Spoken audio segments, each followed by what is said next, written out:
Civil मामले कई बार criminal मामले बना दिए जाते हैं। कैसे बनते हैं? कई बार पुलिस की मिलीभगत से, कई बार जो कंप्लेनेंट होता है अपने फैक्ट्स को कुछ इस तरह से प्रोड्यूस करता है कि वहां पर मामला सिविल से वो क्रिमिनल बन जाता है। यहां और ज्यादा प्रॉब्लम कब होती है कि वो सिविल मामला या फिर मैं कहूं नॉर्मल सा 420 का मामला आपका फॉर्जरी का मामला बन जाता है, आप भाग रहे होते हो। दोस्तों कई बार ऐसे मामले मेरे सामने आते हैं जिसके अंदर की नॉर्मली वो मामला सिर्फ चीटिंग का था, बट चीटिंग का मामला आगे जाकर फॉर्जरी में भी कन्वर्ट हो गया। कन्वर्ट तो छोड़ो, सिविल मामले कई बार क्रिमिनल मामले बना दिए जाते हैं। कैसे बनते हैं? कई बार पुलिस की मिलीभगत से, कई बार जो कंप्लेनेंट होता है अपने फैक्ट्स को कुछ इस तरह से प्रोड्यूस करता है कि वहां पर मामला सिविल से वो क्रिमिनल बन जाता है। यहां और ज्यादा प्रॉब्लम कब होती है कि वो सिविल मामला या फिर मैं कहूं नॉर्मल सा 420 का मामला आपका फॉर्जरी का मामला बन जाता है, आप भाग रहे होते हो, कोई भी आप लीगल रेमेडी लेते नहीं हो। एक वक्त के बाद पुलिस वाले आपको भगोड़ा करार कर देते हैं, प्रोक्लेमेशन आपके अगेंस्ट इशू हो जाता है, 82, 83 की प्रोसीडिंग्स हो जाती है और फिर बेल तो छोड़ो, आप नॉर्मली एक दिन के लिए भी बाहर रहना आपके लिए मुश्किल हो जाता है। तो ये सब प्रोसीडिंग्स कैसे चलती हैं, कहां कहां आप गलतियां करते हो चीटिंग फॉर्जरी के मामले में, उन सब बातों को बताऊंगा अपनी इस वीडियो के माध्यम से। ज्यादा कुछ जानने के लिए चीटिंग और फॉर्जरी के केसेस के बारे में या फिर सिविल केस कब क्रिमिनल बन जाते हैं और कब 82, 83 की कार्रवाई हो जाती है, कब आप भगोड़े करार कर दिए जाते हो, ज्यादा कुछ जानने के लिए दोस्तों बने रहिए हमारे इस वीडियो के साथ। नमस्कार दोस्तों, फिर एक बार स्वागत करता हूं आप सभी का अपने इस यूट्यूब चैनल पर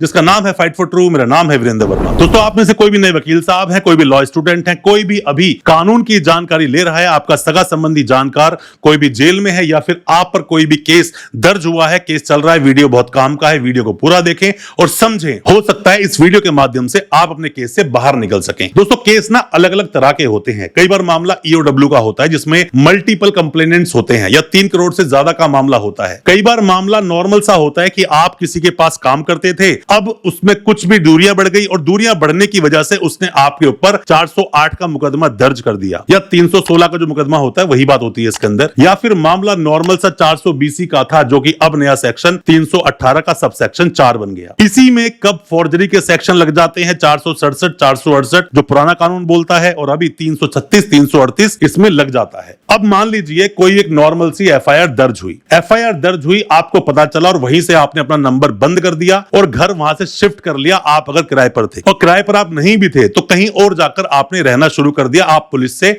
भाग रहे हो। दोस्तों 82 कैंसिलेशन पे आप जब जाते हो, प्रोक्लेमेशन जब कैंसिलेशन कराने के लिए आप जाते हो, तो ऐसे में यह देखा जाता है कि आप पुलिस से भाग रहे थे या आप अपने आप को हाइड कर रहे थे या फिर सच में पुलिस ने अपनी कार्रवाई ठीक से नहीं की। अगर मामला नॉर्मल सा है, अप टू 7 इयर्स की पनिशमेंट है, मतलब कि 420 का मामला, मतलब कि 318 सबसेक्शन 4 का मामला, तो ऐसे में 7 साल तक की सजा है। तो ऐसे में पुलिस आपको नोटिस देगी ही।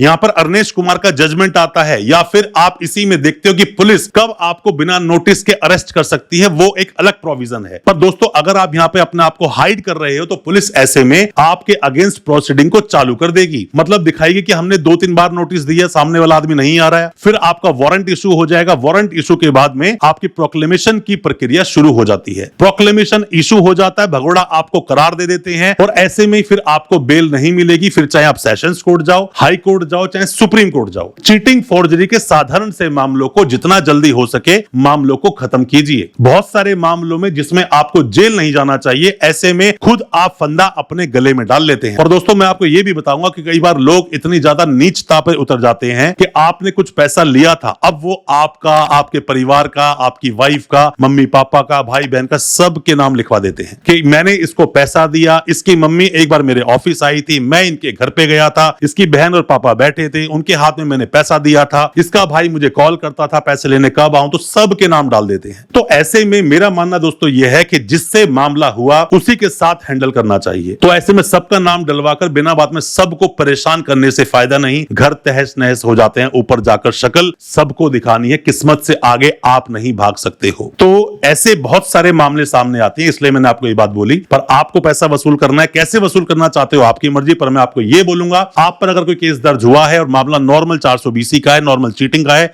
भागिए मत, जाइए इन्वेस्टिगेशन ज्वाइन कीजिए। इन्वेस्टिगेशन आप ज्वाइन करोगे, पुलिस वाले आपको अरेस्ट करेंगे नहीं। ज्यादातर प्रॉब्लम्स खड़ी ही इसलिए होती हैं कि आप जाकर इन्वेस्टिगेशन ज्वाइन करते नहीं हो, और यहीं से प्रॉब्लम शुरू हो जाती है। दोस्तों, हर चीज ना थोड़े थोड़ा करके होती है, स्लो स्लो करके होती है। अगर 82 की कार्रवाई आपके ऊपर हो जाए तो हमेशा याद रखना कि जो होना है वैसा ही होगा, होई वही जो प्रभु रची राखा। आप खामा का जितना मर्जी भाग लें, अपनी आप किस्मत को कोसते रहें, उससे कुछ होगा नहीं। सेक्शंस को समझिए। नॉर्मल मामला अगर चीटिंग का है, 420 का है, डरिए मत। अगर 420 के साथ में 467, 468 लग गया, घबराइए, डरने की जरूरत है। 420 के साथ में 409 लग गया, डरने की बिल्कुल जरूरत है। यही नए कानून के हिसाब से अगर 318 का केस है, डरिए मत। 318 के साथ में 336, 338 लग गया, डरने की जरूरत है। 316 के साथ में 316 का सबसेक्शन 5 लग गया, डरने की जरूरत है, क्योंकि यहां पर पुलिस आपको नोटिस नहीं देगी, सीधा आपको अरेस्ट कर लेगी, और आप भागोगे तो आपके अगेंस्ट प्रोक्लेमेशन की प्रक्रिया शुरू हो जाएगी। बेल हाई कोर्ट तो क्या, सुप्रीम कोर्ट भी आपको बेल नहीं देंगे। तो यहां पर आपको 82 कैंसिलेशन में जाना पड़ेगा। बेहतर है अपने लिए कांटे मत बिछाइए, जैसा हो सके, जितना हो सके प्रोसीडिंग्स को फॉलो कीजिए। कोई भी सवाल है हाई कोर्ट, सुप्रीम कोर्ट को लेकर, किसी भी तरह के सवाल आपके दिल में आते हैं, कमेंट बॉक्स में सवाल पूछिए। हो सकता है आपके किसी सवाल से या हमारी किसी वीडियो से आपकी मदद हो सके और आप इस तरह के फॉल्स केसेस से